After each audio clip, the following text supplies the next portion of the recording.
상계주공 3단지 전용 59가 9억까지 가다가 최근에 6억대로 떨어졌거든요. 현재 가치가 상계동이 불편하냐? 그래도 4호선, 7호선 다니고 편의시설이 부족하냐? 롯데백화점도 있고 학군이 부족하냐? 중개, 은행 사거리 학원가 좋고 근데 여기에 GTX-C도 예정되어 있고 베드타운이라는 점은 단점인데 서울시 계획을 보게 되면 그쪽에 뭐 개발 계획들도 있고 무엇보다도 가격이 경기도도 아니고 6억대 쉽지 않습니다. 상계주공 같은 경우는 재건축 호재도 있고 그래서 상계동, 중계동, 월계동 이런 지역들 또 창동 주공 저는 충분히 눈여겨볼 만하고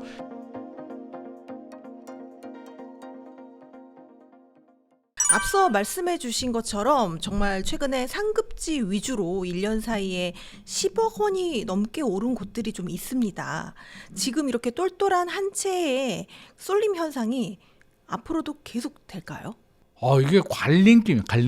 그래서 양극화의 갈림길인데 예전 같으면 강남이 올라가게 되면 풍선 효과로 주변 지역들을 가고 예를 들어서 쉽게 설명드리면 강남과 지방이 강남이 집값이 올라서 격차가 벌어지게 되면 예전에는 그쵸. 어느 정도 키 따라붙었거든요. 맞추기가 됐죠. 키 맞추기를 했는데 지금 저도 불안하고요. 또 여러분들이 이야기를 하는 게 이거 좀 뭔가 달라진 것 같아. 예전과 달라졌어라고 얘기를 하는 게 키 맞추기가 쉽지 않겠다라는 생각이 듭니다. 왜 그런 생각이 드냐면 일단 이게 단순하게 예전에는 왜 키를 맞췄냐면 자 2006년, 2007년 노무현 정부 때 생각해 보면 서울 집값이 올라갑니다. 그러면 서울 수도권의 공급 물량을 좀 늘립니다. 뭐 이기 신도시도 하고 어떻게든 공급 물량이 늘어나고 지방은 분위기가 안 좋으니까 건설회사들이 미분양이 나니까 공급을 줄입니다. 줄여서 2, 3년 지나면 지방은 뭐 공급이 별로 없고 서울은 공급도 있으면서 집값이 안정이 되면 서울 투자자들이 지방에 원정 투자 가서 마중물 역할을 해주고 지방이 또 살아나면서 이렇게 올라가고 뭐 이런 과정들을 거치거든요. 그러다가 다시 또 서울이 좋아지면 또 다시 역으로 원정 투자 들어가고 이런 과정이 있었는데 지금은 2020년, 2021년을 생각을 해보면 전국이 다 올랐거든요. 올라갔는데 지방의 공급 물량들이 확 쏟아집니다. 건설회사들이 엄청나게 짓고 지자체들은 막 도장을 인허가를 꽝꽝꽝꽝꽝 찍어줍니다. 저는 지자체들도 문제라고 보는데 인허가를 너무 쉽게 해줘요. 그 이유는 지자체의 세수 장사이기 때문입니다. 왜? 아파트를 지으면 취득세 내죠. 1년에 한 번씩 재산세 내죠. 팔 때 양도세 내죠. 산 사람은 또 취득세 내죠. 또 재산세 내죠. 또 양도세 내죠. 끊임없는 돈이 들어옵니다. 물론 양도세는 국세, 지방세는 뭐 취득세와 재산세는 지방세, 보유세는 국세인데 지방으로 교부해 줍니다. 어떻게든 세수에 도움이 됩니다. 그러다 보니 그냥 아파트 단지 또는 뭐 신규 택지, 도시개발 사업을 하면 할수록 세수가 늘어나니까 너무나 매력적이거든요. 무분별하게 막 하다 보니까 공급 과잉. 옛날에는 지방 집값이 떨어졌을 때 공급이 줄어들었는데 지금은 2020년, 2021년에 너무 많은 공급 물량들이 쏟아지다 보니 아직도 악성 미분양은 늘어나고 있습니다. 2만 5천 호를 넘었고요. 미분양도 7만 호 수준에서 크게 줄어들지가 않습니다. 2021년까지만 하더라도 뭐 미분양이 17,000호, 전국 미분양이 17,000호 정도였는데 지금 6만 호, 7만 호 수준에서 지금 계속 오르락내리락 수준입니다. 너무 부담스럽습니다. 물량이 소화가 안 되는데 어떻게 집값이 올라갈 수 있겠습니까? 거기에 시대 흐름 자체가 이제 느끼시겠지만 장기 침체, 우리 저성장, 성장률이 이제 너무나 낮습니다. 한때는 우리가 뭐 5%를 그냥 우습게 생각했는데 이제는 와 경제 성장률 5% 나오면 파티해야 되지 않을까? 이제는 뭐 2% 이하 저성장이 이제 고착화되는 느낌인데 고착화될 것 같습니다. 뭐 예전 시간에도 제가 이제 일본 얘기도 좀 해드리고 뭐 장기 침체 얘기를 좀 해드렸는데 구조적으로 우리가 6.25 전쟁 끝나고 일본 모델을 가지고 와서 경제 성장을 합니다. 그 시스템 자체가 저는 아직도 지금 우리를 먹여 살리는 산업이 뭐가 있습니까? 반도체, 자동차, 조선, 철강 이거 언제 사업이죠? 옛날부터 70년대부터 하던 사업이 변하지 않습니다. HBM 뭐 AI, HBM은요 반도체 꿀뚝 산업이 어쩌다가 얻어 걸려 가지고 HBM으로 약간 파생이 된 거지 이게 우리가 주도하지 않습니다. 새로운 산업이라고 한다면 AI, 로봇, 네. 전기 자동차, 우주 뭐 이런 쪽인데 우리가 여기에 세계적인 수준으로 올라가 있습니까? 철강이나 자동차나 반도체 이런 전자 이런 분야들은 우리가 세계 탑급인데 새로운 산업에 대해서는 로봇 현대자동차가 뭐 하나 인수했다고 하는데 그걸 세계적이라고 할 수도 없을 것 같고요. 요즘 테슬라나 중국에서 만드는 로봇 보니까 무섭더만 막 네. 춤도 추더만 한 5년 안에 아마 사람 닮은 집에서 일을 하는 가정 생활을 할 수 있는 로봇이 저는 등장할 것 같습니다. 그러면 와 이렇게 되면 결혼 더 안 하겠네. 로봇하고 사는 거 아니야? 진짜 말도 잘 들을 텐데 로봇은 뭐 샤넬백 사달라고도 안 할 거 아니야. 자 이런 일들이 발생할 수도 있습니다. 근데 우리는 지금 뭘 하고 있냐? 그냥 HBM 수출하는 거 좋아가지고 박수 치고 있는데 그거 좋아할 일이 아니고요. 지금 미래 산업에 이미 뒤떨어졌습니다. 성장 동력이 우리는 이미 옛날에 디지털 시대, AI 시대로 가지 못하고 디지털 시대에 머물러 있기 때문에 이 변화하는 흐름을 따라가지 저는 못하고 있고 결국에는 이걸 따라가지 못하면 일본처럼 일본이 산업에서 디지털 시대로 못 따라갔잖아요. 그러면서 이제 장기 침체를 겪게 되는데 우리도 지금 상당히 위기입니다. 그렇게 되면 사람들이 다 알죠. 야, 저성장의 장기 침체에 뭔가 어려워지게 되면 결국 어떤 선택을 할까? 결국 똘똘한 선택, 확실한 지역, 안정성이 있는 지역, 핵심 지역으로 들어가야죠. 조선시대 같으면 사대문 안, 지금은 한양, 서울 안으로. 서울에서 더 간다면 도성 주변이 뭐 어딥니까? 한강벨트잖아요. 그래서 최근에 한강벨트 집값이 더욱더 올라가는 것이 아닌가라는 저는 불안한 마음이 듭니다. 지방에 계시는 분들도 이제 자산가들, 유지들도 팔고 서울에 오시는 분들도 있고 그걸 준비하시는 분들도 저는 앞으로 더 늘어날 거라고 보여집니다. 네. 그렇게 되면 이게 옛날처럼 단순하게 이렇게 치고 다시 키 높이하고 키 맞추기하고 하기가 만만하진 않겠다. 서울 수도권 지역에서는 어느 정도 키를 맞출 수는 있겠으나 전국적으로 키 맞추기는 이제 인구 구조, 인구도 줄어들기 때문에 좀 쉽지 않겠다라는 생각이 듭니다. 사실 말씀해 주신 것처럼 현재 서울 내에서도 지역마다 분위기가 굉장히 다른데요. 그래서 사람들이 주택 구입을 고려를 할 때 쉽게 결정을 못 하는 것 같습니다. 왜? 제가 그 지역을 샀을 때 그 지역이 오르지 않을까 봐. 오르는 지역만 오르기 때문에 고민되네. 네, 그래서 지금 이제 무주택자가 네. 새로 집을 구입을 고려를 하고 있을 때 네. 그래도 이런 지역은 결국에는 오른다. 좀 눈여겨봐도 좋다. 이런 지역이 좀 있을까요? 있으면 내가 샀지. 자, 이게 고민입니다. 네. 우리가 미래를 모르기 때문에 이제 고민이 될 수밖에 없어요. 이거는 뭐 100% 정답이 없습니다. 왜? 그러면 한강 벨트만 계속 올라가고 노도강은 영원히 죽어버리느냐. 지금 그 얘기를 하는 건데 우리는 이제 올라가는 집을 사고 싶습니다. 올라가지 않으면 전세 살지 뭐하러 삽니까? 그렇죠. 근데 생각해 보게 되면 물론 한강 벨트가 좋긴 합니다. 그런데 우리가 접근할 수 없잖아요. 네, 워낙 금액대가 높아서 그래서 저는 그렇게 생각합니다. 내가 접근할 수 있는 작은 범위 내에서 판단을 해야 되고 이 집값이 올라가냐 내려가느냐 20년 후는 모르겠으나 우리가 한 15년 정도를 생각을 해본다면 서울은 15년 정도는 인구 감소의 영향을 크게 받지는 않습니다.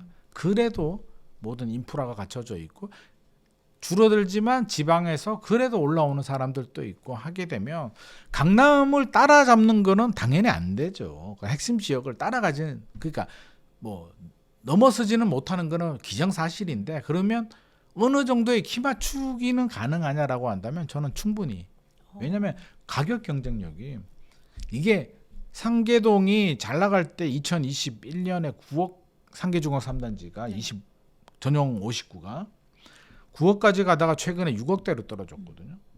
고점 대비 한 30% 네. 이하로 떨어졌는데 강남은 신고가가 나오기 때문에 이미 이렇게 올라갔습니다. 그렇게 생각해 본다면 자 2021년에 고점 찍었잖아요. 네. 2, 3, 4, 5 벌써 4년이 지났어요. 4년 동안 물가 요즘 밥 먹으니까 무섭다만 네, 물가 많이 올랐죠. 저 어디 시장이 있는데 제 단골 칼국수 집이 있는데 가보니까 한 10년 전에 3,000원 했거든요. 현금 3,000원. 네. 요즘 6,500원. 거기가 저렴한 집인데도 네, 저렴한 편이네요. 저렴한데도 2배가 올랐더라고요. 네. 그러니까 이 저렴한 집이 이 정도면 요즘 10,000원 이하는 이제 거의 없습니다. 네. 야, 라면이나 김밥이나 먹자. 10,000원입니다. 1인당. 뭐 기자 만나서 냉면에 만두 하나 시켜 먹으면 3명 먹으면 5만 원 넘습니다. 무섭습니다. 물가가 이렇게 올라가는데 4년이나 지났잖아요. 화폐 가치가 반영이 되죠. 그래서 이미 저는 저평가가 됐다. 그럼 상계동이 인구가 줄어들고 인프라가 안 좋으냐? 네. 이제 쉽게 생각합시다. 아파트 가치는 현재 가치, 미래 가치, 내재 가치, 시장 가치 이렇게 좀 분석을 해야 되는데 현재 가치가 상계동이 불편하냐? 교통이 뭐 다소 불편할 수도 있습니다만 그래도 4호선, 7호선 네. 다니고 편의시설이 부족하냐? 롯데백화점도 있고 네. 학군이 부족하냐? 중개, 은행 사거리, 학원가 좋고 뭐 나름대로 다 갖춰져 있어요. 불편하다면 이제 뭐 서울역이나 강남 오기 좀 불편하다. 네. 사실 지하철 7호선 타면 저는 다닐만 하지 않나? 익숙해지면. 근데 여기에 GTX-C도 예정되어 있고 이제 일자리가 부족하다는 건 배드타운이라는 점은 단점인데 서울시 계획을 보게 되면 그쪽에 뭐 개발 계획들도 있고 무엇보다도 가격이 6억대의 경기도도 아니고 6억대 쉽지 않습니다. 그리고 상계 주공 같은 경우는 재건축 호재도 있고 그래서 상계동, 중계동, 월계동 이런 지역들 또 창동 주공 네. 이들 지역들은 저는 충분히 눈여겨볼 만하고 이 정도 가격이면 6억인데 예를 들어서 뭐 전세 끼고 사면 한 3억 정도로 투자한다면 우리가 6억을 투자해 가지고 6억이 아니고 6억 상계동, 중계동에 집을 사서 강남처럼 다이내믹하게 12억 바라는 거 아니잖아요. 네. 솔직히 그거는 도둑님 신보지. 네. 그러니까 그게 아니고 우리는 6억에 샀는데 1억, 2억만 올라도 투자금이 한 3억 들어갔는데 1억, 2억 오르면 투자 잘한 거 아닌가요? 잘한 거죠. 그러니까 그런 관점에서 접근해야지. 강남처럼 10억 올라가. 강남 10억 올라가는 거는요. 40억 아파트가 10억 올라가면 비율을 퍼센트로 따지면 사실 우리가 10억이라는 돈에 꽂혀서 그렇지 퍼센트로 따지면 6억 아파트가 7억 8억 가는 거나 40억 아파트가 50억 가는 거나 20% 올라가는 거잖아요. 그러니까 그렇게 생각하면 맞다. 그래서 숫자에 함몰되지 말고 접근할 수 있는 지역도. 그래서 저는 노도강 굉장히 좋게 생각하고요. 금강구 많이 무시하는데 금강구 사실은 위치적으로 본다면 서울에 그 가격에 그게 가성비잖아요. 네. 교통 인프라 좋고 또 금강구 같은 경우는 신안산선 또 이렇게 들어오고 저는 그 정도 가격이면 충분하다. 걔들의 가격이 높으면 오버슈팅이 될 수도 있는데 가격 충분하다. 그러니까 미래 가치도 있고 현재 가치도 괜찮고 시장 가치도 올라갈 때 또 따라서 올라가고 때가 있어요. 그래서 제가 예전에도 한번 말씀드린 것 같은데 옛날 모임할 때 2007년도 얘기입니다. 버블세븐 강남 아파트 막 올라가고 네. 상계동은 안 올라가더라고요. 모임 참석하신 분이 저쪽 테이블에서 막 닥터 아파트에서 그때 모임했는데 소주를 막 먹더니 막 아우 우리 동네는 버림받았다고. 강남만 올라가고 상계동은 집값 하나도 안 올라간다고 막 소주를 퍼먹더니 1년 지나니까 상계동이 오르대. 네. 엄청나. 그때 상계동이 1억이 안 했거든요. 7천만 원 이렇게 했어요. 그때 그 시절에 2006년도에 네. 그게 막 올라가더니 1억 4천 뭐 이렇게 가더라고요. 그래서 2배가 올라버리더라고요. 그래서 와 그때 샀어야 되는데 나는 후회를 했는데 그 가격이 지금 이렇게 올라온 거고요. 그래서 모릅니다. 강남이 천정부지 천장이 올라갔잖아요. 상계동이 어느 정도 때가 되면 그게 뭐 내년이 될지 몇 년 후가 될지는 우리가 모릅니다만 때가 되면 2배 가지 말라는 법이 있습니까? 저는 뭐 우리가 부동산이 예측이 안 되잖아요. 네. 저도 뭐 맨날 틀리거든요. 그 2011년 12년도에 개포주공 1단지가 5억 7천 했을 때 잠실주공 5단지가 8억 7천 했을 때 이게 뭐 40억 갈 줄 누가 합니까? 저는 그때 손님들한테 한 5억 정도는 올라가지 않겠습니까? 라고 소박한 네. 완전히 틀렸죠. 5억이면 5억 7천이면 10억이잖아요. 제가 완전히 틀렸습니다. 그러니까 우리가 상상하지 못하는 결과가 부동산은 충분히 나올 수도 있다. 그래서 한강 벨트만 무조건 좋아. 금강구 노도강은 답이 없어. 경기도 답이 없어라, 인천 답이 없어라고 단정 짓지 마시고 저는 내 자금에 맞춰서 이렇게 시장 가치, 현재 가치, 미래 가치가 괜찮은 아파트들은 충분히 해볼 만하다. 시장 가치를 볼 때는 2017년에서 2021년까지 가격 상승률이 2배 이상만 된다면 저는 뭐 괜찮다고 생각합니다. 사실 그리고 요즘 가장 고민이 많으신 분들이 상급지 갈아타기를 계획하시는 분들입니다. 워낙 상급지 가격이 급격하게 오르고 있어서 그런데요. 서울 내에서 이렇게 상급지 갈아타기를 염두에 두신 분들을 위한 전략과 좀 타이밍에 대한 조언을 해주신다면요. 최근에 이제 주 매수 계층의 특징이 갈아타기입니다. 네. 무주택자인데 현금 있는 무주택자인데 사거나 갈아타기인데 현금 있는 무주택자들은 상당히 많이 산 것 같고요. 네. 갈아타기가 지금 굉장히 활발하게 진행이 되고 있습니다. 성동구 마포를 팔고 뭐 송파구로 간다든지 송파구에서 팔고 서초구 강남구로 간다든지 강남구 안에서도 또 뭐 개포나 뭐 대치동에 팔고 반포 궁극적으로는 압구정 가고 싶죠. 네. 근데 못 가지. 압구정 80평이 130억에 거래가 됐고요. 최근에 동작구 흑석동에 흑석 7구역을 재개발한 아크로 리버하임이라는 아파트가 있는데 전용 84가 31억 2천만 원. 강남 3구 용산구가 아닌데 30억 넘은 건 전 처음 봤습니다. 그냥 아파트가. 네. 아크로 리버하임이 물론 대표 아파트이긴 합니다. 한강 뷰도 나오고 흑석역 9호선 역세권에 좋기는 한데 야 30억 31억 와 이게 말이 되나라고 하는데 자 이게 어떤 효과가 있냐면 결국에는 30억 클럽이 돼버렸잖아요. 네. 상급지 입장에서 본다면 야 제가 30억인데 이제 뭐 30억 이하는 말도 안 돼라고 생각을 할 것이고요. 나머지 하급지 지역들도 야 우리도 따라가야 되지 않나. 마포 성동 같은 경우에 야 우리가 흑석보다 낫지 않아? 라는 생각을 가지고 있기 때문에 올라갑니다. 그러면 갈아타기를 준비하시는 분들은 마음이 급해요. 왜냐하면 내 집은 우리 마음이 그렇잖아요. 내 집은 비싸게 시세보다 팔고 싶죠. 높게 팔고 싶고 내가 갈아타고 싶은 아파트는 저렴하게 네. 금매로 잡고 싶은데 말이 됩니까? 어렵죠. 상급지가 인프라가 더 좋은데 더 올라가겠죠. 그래서 안 맞습니다. 그게 집값이 떨어질 때 같으면은 뭐 이렇게 전략적으로 집값이 올라갈 때는 갈아타는 집을 먼저 잡고 내 집을 늦게 팔아도 되고 집값이 떨어질 때 같으면 역으로 내 집을 먼저 팔고 기다렸다가 갈아타는 집을 사도 되는데 지금 서울에 갈아타고 싶은 집 또는 내가 가지고 있는 집 지역이 하락하느냐 상승하느냐를 먼저 생각을 하시고요. 그러면 하락 추세 아니잖아요. 네. 그러면 먼저 하면 안 되겠죠.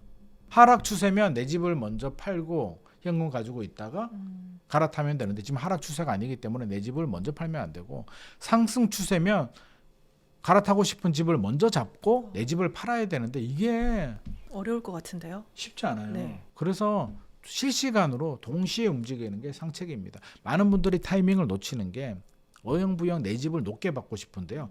마음이 똑같습니다. 그러면 내 집을 빨리 팔아야 돼요. 비싸게 받는 게 아니라 내 집을 부동산에 가가지고요. 얼마에 거래가 가능합니까? 20억 나와 있는 매물이 20억짜리가 몇 개 있습니다. 그러면 실제로 이제 알아보잖아요. 내가 갈아타고 싶어하는 아파트는 25억이에요. 네. 그러면 내 집을 20억에서 뭐 한 2천만 원 조정되더라도 빨리 팔고 갈아타야 되는데 거의 동시에 움직여야 됩니다.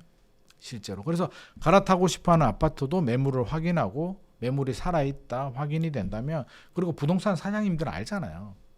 이 가격이면 어느 정도 빨리 팔 수 있다. 네. 오래 걸린다를 솔직히 말씀드리고 내가 갈아탈 목적이기 때문에 팔아야 된다. 그래서 지금은 실시간으로 움직이는 게 맞을 것 같습니다. 여유 자금이 있다면 상급지를 지금 먼저 잡는 게 맞고요. 먼저 잡고 내 집은 텀을 두고 팔아야 되는데 또 토지거래가 상급지가 네. 강남 3구 용산구는 토지거래고요. 앞으로 마포 성동 동작 강동은 토지거래가고요 지정될 가능성이 저는 좀 높지 않나 싶습니다. 그러면 상당히 피곤해요. 잘 안 팔려요. 네. 그래서 지금 혹시라도 이렇게 한강벨트에 강남 3구 용산구 외 한강벨트에 가지고 있는 분들은 토지거래 허가구역 확대되기 전에 내 집을 빨리 팔아야 돼요. 그래서 첫 번째는 내 집을 먼저 팔아야 됩니다. 지금은 상급지 아파트 먼저 사면 토호제 때문에 걸려요. 네. 6개월 내에 기존 집을 팔아야 되거든요. 쫓기게 되기 때문에 내 집을 지금은 먼저 팔자.